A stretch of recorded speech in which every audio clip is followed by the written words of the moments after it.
Hi friends, வாங்க நேற்று நடந்த போஸ்ட் மார்க்கெட்டை பார்ப்போம் எப்படி ஆக்ட் ஆகிருந்தது அப்படின்னு.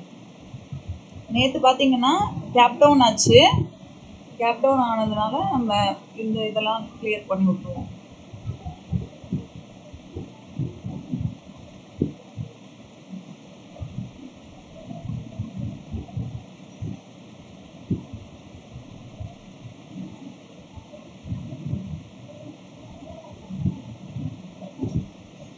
நேற்று கேப் டவுன் ஆச்சு. ஆனால் நேற்று பார்த்தீங்கன்னா அதோட ஃபர்ஸ்ட் லெவலை அது ரீச் பண்ணவே இல்லை.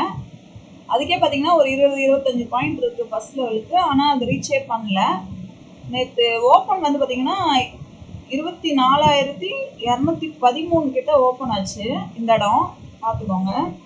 நான் சொல்லியிருக்கேன்ல, ஓப்பன் வச்சு தான் வந்து நம்ம ஒரு ட்ரேட் டிசிஷனே நம்ம எடுக்க முடியும் அப்படின்னு சொன்னேன் இல்லையா? அதுதான் இன்னைக்கு நடந்திருக்கு.